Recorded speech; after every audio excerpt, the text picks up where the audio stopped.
Welcome to the Data Pipe Dream, where we dive into the exciting world of big data and explore the latest tools and technologies to unlock the power therein. In each episode, we will bring together industry experts and thought leaders to discuss the latest trends in data analysis and big data tools such as Splunk and Cribl, and more importantly, how they're changing the way we work with data. Whether you're a seasoned data analyst or just starting out, you'll find valuable insights and inspirations in our discussion. So join us on this journey and discover the limitless potential of data. Welcome to the Data Pipe Dream. Welcome everyone to this episode of the Data Pipe Dream podcast. We're coming to you live from the fabulous Las Vegas, Nevada here at Criblcon. But before we dive into today's extremely interesting content for our guests that we have here, just a quick word from our sponsors.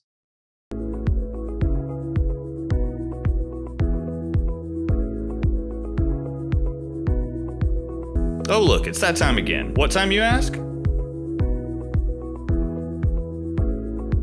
What better way to achieve all that than with Cribl? The first 10 companies to reach out to us will get Cribl at our cost. But hurry, the clock is ticking. Don't miss this incredible opportunity. Call or text us now. Cribl, your path to cost reduction, enhanced security, and more time for what matters. Offer valid only until August 31st, so act swiftly. Contact us today. Cribl, your data, your rules. Terms and conditions apply. See website for full details. Welcome back, everyone, to the Data Pipe Dream podcast. I'm going to be your host today, Haley Shaw, principal trainer here at Cribl. And my guests need little to no introduction, but I would love each of you to introduce yourself, kind of just starting with name, role, and where you're traveling from. And we can kind of start from left to right. Go ahead. Tony, start us off. Yeah, Tony Reinke. I'm the community manager for Cribl. I actually get to be almost 1 year. Next month gets to be 1 year at Cribl, and I come from Nebraska. Cool. Okay, I'm Clint, co-founder and CEO. I came in from Oakland here to spend a whole week in Vegas, so having a good time in the hot, dry heat. And I've been here about 6 years. I'm Michael, founder of Cribl, where we do Cribl professional services and training, and also license sales. And I'm really happy to be here. We came from Atlanta, Georgia. Nice. Well, excited to have you all here today. First, we like to ask all of our guests kind of the same question, which is, what are the top 3 things to know in data, and how would you use them, or maybe give some advice or feedback for a younger version of yourself, or just the best 3 things to know for getting started with big data analytics? Tony, I'd like to start with you. Thing that I wish I knew is the same data that as an IT professional that you get might actually be very important to somebody in marketing. So I might see, how my server is doing and all the hits and what the attacks that people are coming in. But that same data is actually useful for marketing and sales, because that's people coming to the site. That's people that are coming in and checking you out. So that same data can be used in multiple ways. So it's important to be able to have that same data and split it into all the different tools that you need. That makes sense. Yeah, I would say there's many different types of data, and I think that especially for people younger in their career, they're going to go to school. They'll be taught, a certain set of tools, and people start to see the world through the lens of the tools that they were taught. And I think if you look over the last, 20 plus years, when I was starting, it was okay. Everything goes into the RDBMS. SQL is the way in which we access all data, and I think we've seen a huge diversity in tools over the last 10 to 20 years. So everything from kind of the NoSQL trend in the 2010s through to kind of the data science trends, notebooks, IPython, Jupyter, Databricks, etc. And now we're starting to see proliferation of kind of object storage based analysis engines, some of which are SQL driven, some of which are not. And so keeping your mind open that the tooling is going to change, that you need to be continually learning and iterating in terms of your career, and keeping an open mind as to hey, there's a lot of different ways to go about analyzing data, and don't just see the world through the lens of what you were taught in school. Sure. Yeah. So remain data agnostic, right? The key is learn data tools, learn data. Tool agnostic is what I would Tool say, right? agnostic. Like, so, there's lots of different types of data in the world, and then keep your mind open as to what even data is, right? So, Sure. and part of what we talked about this week is, let's say that I, as a security professional, I want to understand, you know, which which artifacts are actually deployed in my enterprise, like which versions of Log4j am I running? Think about kind of the big breach that we had a couple of years ago.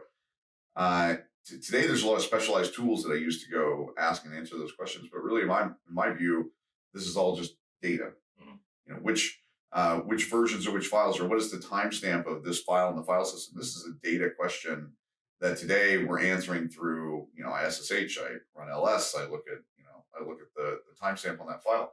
But really, I can think about this as a query, right? Like and I think this is back to mind expansion. I think there's opportunities for us to think differently and give people new tooling that's going to give them, significantly more power than we had, when we first entered this industry. So when I say tool agnostic, it's keeping your mind open as to new approaches to solve problems. Sure. Yeah. I feel like 10 years ago, people were excited to find out there was information in logs that might be useful, right? And so it was all about onboarding logs, getting the logs into some system of record so you can report on it, right? But to me, that's the wrong approach. And we always knew it was, but it was kind of like a stepping stone towards security is if the application can log it and we can read it, then we can react. But that's a kind of a slow reaction. You're already behind the ball if you're waiting for the event to happen. You almost need to see it come through the network or be able to search it at the edge and see it happen at the edge, as opposed to centralizing it first and then running holes over it or whatnot. So I think there's going to be some advancements that come either from the generation side or the capture side, such as your innovational product, Cribl, right? And it will just drive more and more ideas that are further and further outside the box, like you're saying. And we're going to, as long as you remain agnostic as to what tools you're using and whatnot, I think you'll be in a better position for the future, because you never know which one's going to end up with rapid adoption, but there'll be a good reason for it, right? It'll be something that makes everybody's lives easier. And typically that's what we see a lot of people go towards is, ease of use type situations, right? So really excited to see what's coming. I'm loving the ideas y'all are coming out with, and some great stuff. So the innovation is there. Keep it up. Thank you. For sure. Yeah, absolutely. Really great answers. I think it's important to, highlight as well remaining tool agnostic. And like you said, Tony, the data is the data. I think a lot of our viewers kind of get fixated on where do I specialize or how do I get this certification for this tool. If you understand that all tools, kind of perform similar functions or specialize in the field of big data analytics, it's going to be kind of the same process, just figuring out maybe how to remain versatile and follow the same process. Super helpful. So I think those are great. Thank you. So now I'd like to just segue into some generic questions we like to ask, how the week is going, but we can start with what is the first thing you did when you got to Vegas besides melt, as we've had a blazing hot week here. But go ahead, Tony, if you'd like to go first. What was the first thing you did? So our marketing team has done a phenomenal job. And as you flew into Vegas, you'll notice that we pretty much took over all the signage in Vegas. So I had to get my selfie with the Cribl signage. Of course. Yeah. So instead of welcome to Vegas, you got the welcome to Criblcon photo right off. Right. Yeah. Awesome. It's kind of boring. I mean, I just walked over to the Mirage to see what, where we were going to be, what did the event space look like, that sort of thing. So I actually got here on Saturday. So I've now been here for, I think this is going on 5 days. And this is my last one. Vegas is the kind of town that's best done in 2 days stints, rather than 5 to 6 day stints. But yeah, boring. Just went over and looked at the event space. Sure. Yeah. The first thing I did was I went and met with my Cribl sales rep guy and partners over there. So I didn't do any of the tourist stuff. I just went and had drinks with friends. Pretty fun. Cool. Did you guys pick up any good swag items or right off the bat hand any out or I would say, Pick up cool stuff.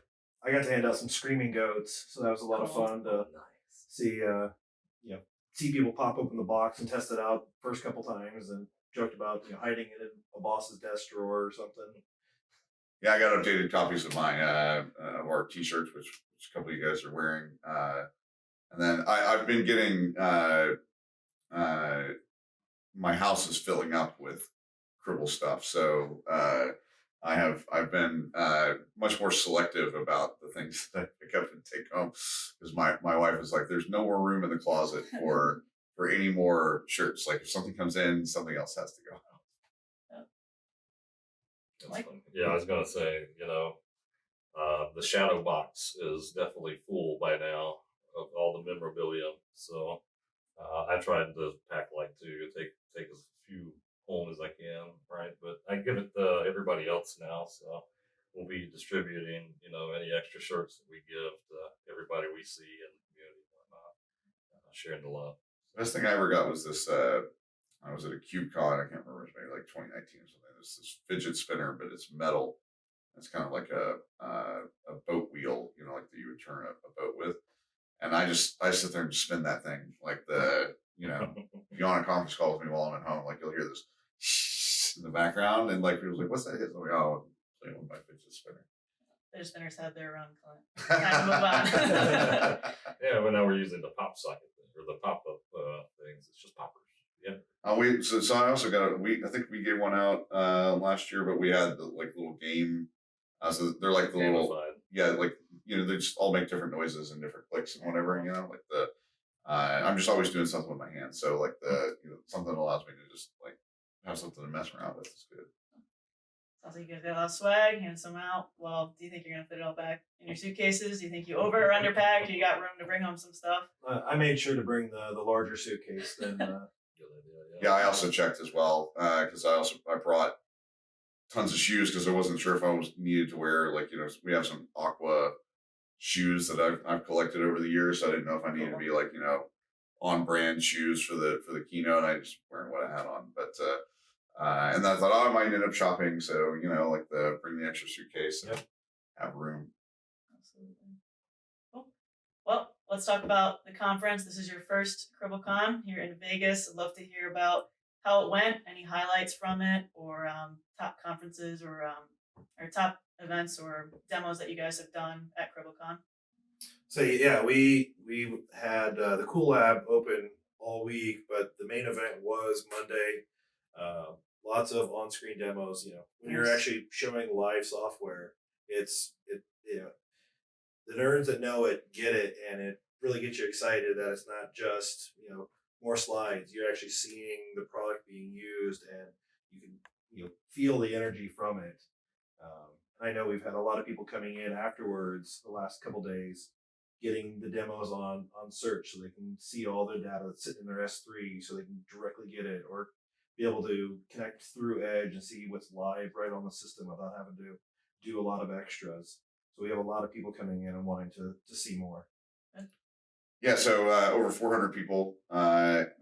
at Criblcon, which was exceeded all of our expectations. I think I heard from, more than a half dozen people personally, and then other people have repeated that they've heard the same thing. Best keynote that they've seen, in years and years and years. And I think that, I think something we're trying to bring back is.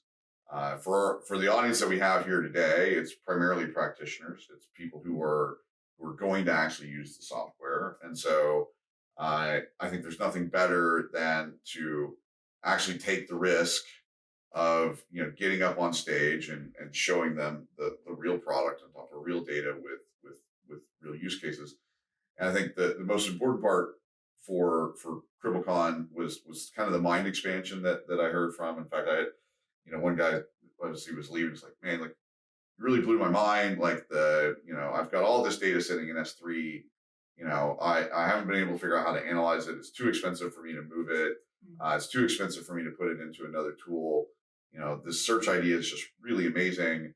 I'm going to go back. I'm going to get promoted. He was just really, really excited. Right.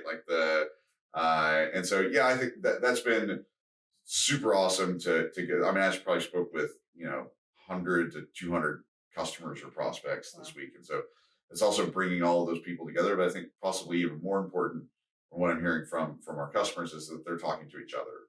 And so, they're hearing from each other the success that they're already getting with Stream. They're excited about the new products.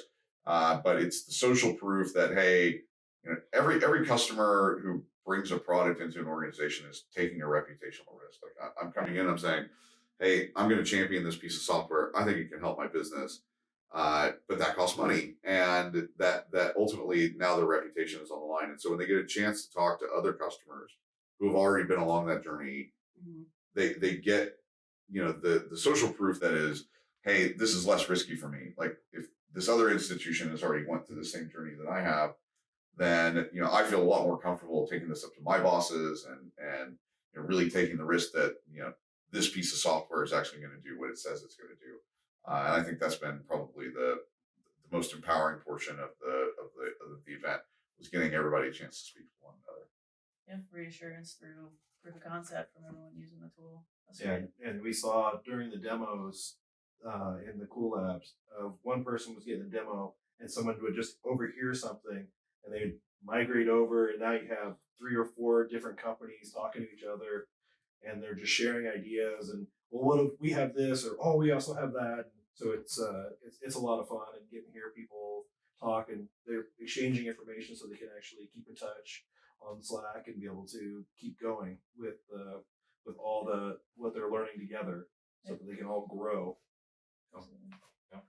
Yeah, community involvement so big, especially everyone here getting the network, proof of concept, reassurance, having the product do what it's supposed to do, and then everyone coming together and seeing how other people are using it for its use case, and starting to think of, oh, how can I implement that into my organization, solve this problem? It's one of the best things about having the conference, so I'm very happy to hear that. But talking about the community, you guys are mentioning Slack and everyone getting together and sharing their ideas. How would someone get involved in the community? What do you guys do to promote it, and where can we find you guys or more information about the product? Yeah, if you go to Cribl.io /community, it'll give you the ability to sign up for Slack right there.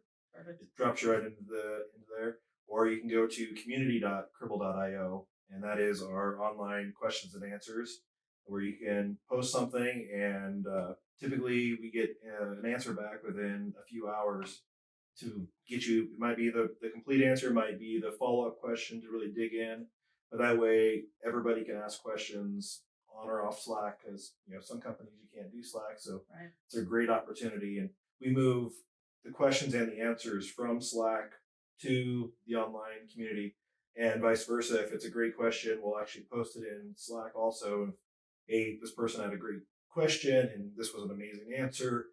You guys should check this out. It's really cool. Yeah, over 5,000 people in our community today. That's been a very early investment for us. I mean, I think it's probably one of the first things we created, when we created the company. And it's the great part about our community.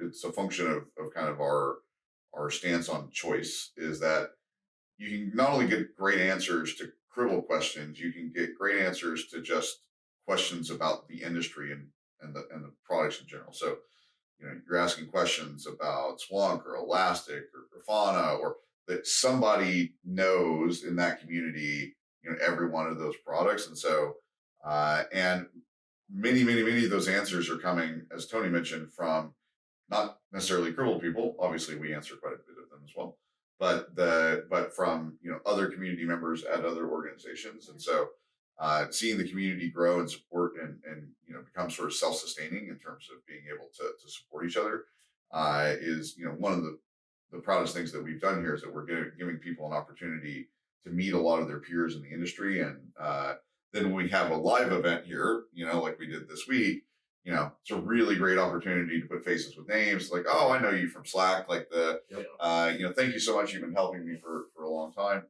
And have some fun. We've had some fun this week in Vegas. We had a number of our community members come join us for karaoke. Nice. Had a great time. And I think it's also a great thing about Cribl is we are such an open and welcoming, company that, nobody said, it's like, cool, more the merrier. Let's, let's go have fun. And, when you get to a real in-person event, like you get to blend the personal and the professional, because ultimately we're all just humans showing up here. And it's been a really great opportunity for us to get to socialize with everybody. Yeah, I agree. absolutely. The community involvement is huge. You guys are right available on Slack, and a lot of the resources you offer are just very easy to navigate, even on the website, how to do something. The documentation is there. You guys also offer free training. Can you explain just a little bit about why everything is so open and free and available to the community? We want everybody to learn. Yeah. Our software is great, but you need a place to get going.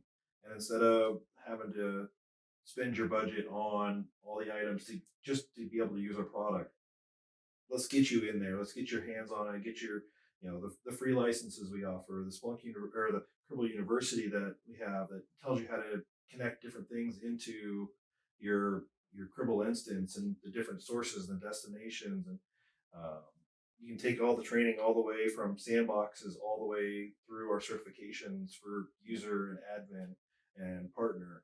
And we want to make sure it's accessible for everybody. So we're offering it for free to make sure that everybody can do it and learn to be, to level up their status.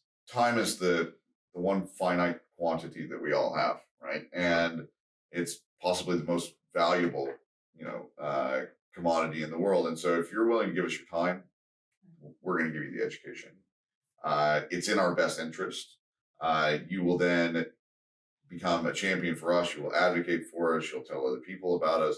And so, it's just a great form of marketing. And our certifications as well. When you get CCOE certified, you can share that on LinkedIn. You get a certificate.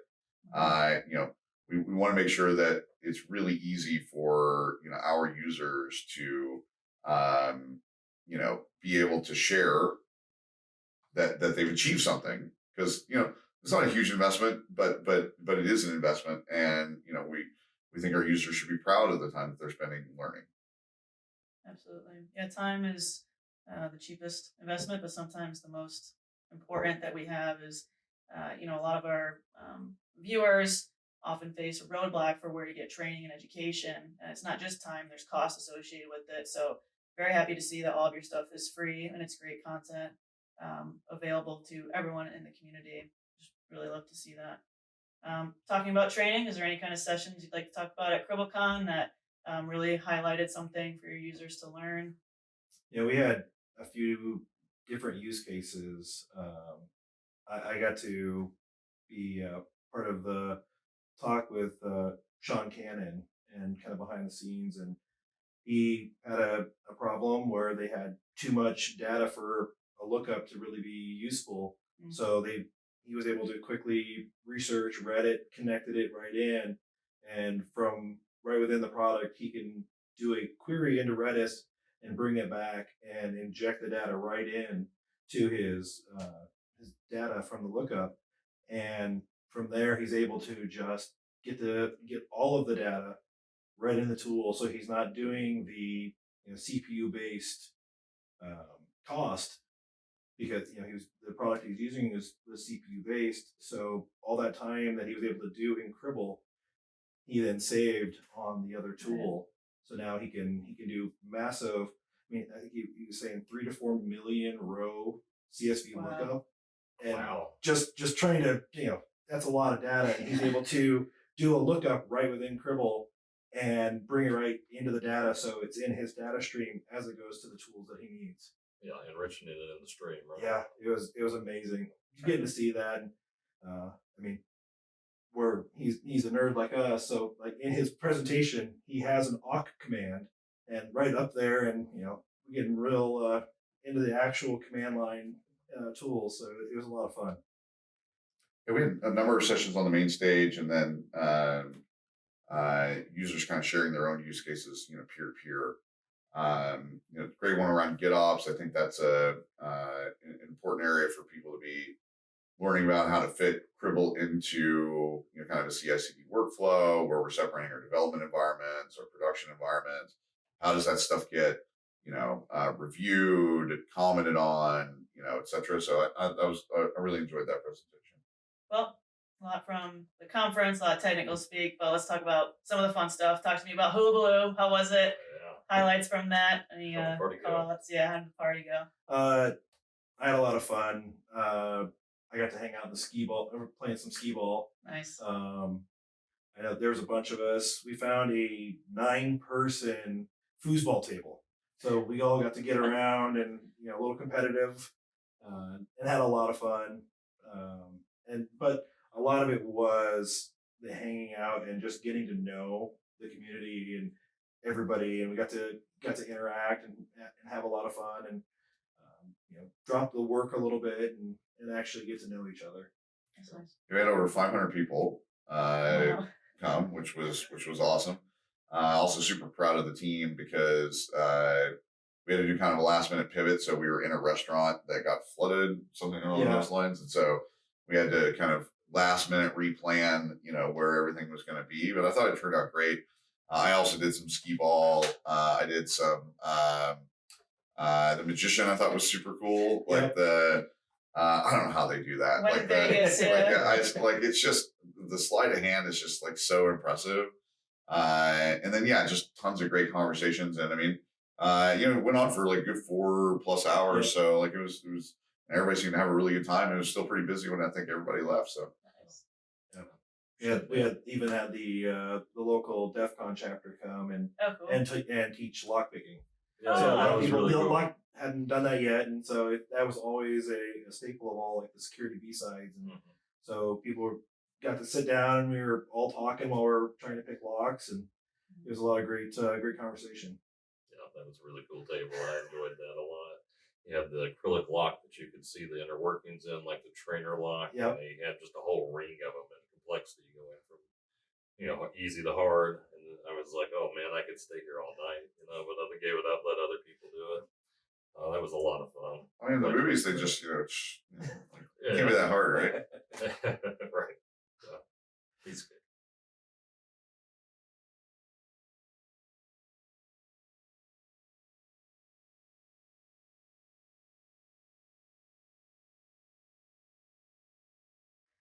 All right, I'd love to just wrap it up here quickly with just a quick fire rapid session. Let me know if you think these items are overrated or underrated. Love for you to just each answer over or under. We'll just go left from right. Starting out with Starbucks coffee. It's overrated. I'm neutral. Underrated. Overrated. Oh, wow. All right. No fans of Starbucks here. Chat GPT. Underrated. Overrated. I had to say underrated. Yeah, it's awesome. Las Vegas, Nevada. Little bit of both. Mm. Depends on First time conferences. It's great, but as Clint said earlier, it's at a couple days at a time. I think under for the same reason. I think people complain a lot. But yeah, I'll say under because we could be in Orlando, and that's way worse. Mm. Yeah. Okay, I think it's overrated. Yeah, I don't know why they built this place in the desert. It just seems, Monument to It's, man's yeah, arrogance. yeah. That's what I call it. but it is a fabulous sight here, right here in the background. Watching the sphere. Yep. It's been pretty cool. All right, next up is college degrees. For some things, it's underrated. For other things, it's overrated. I think a lot of people getting a good certification is probably more important for certain aspects of your role. And the job. Yeah. Say in general over.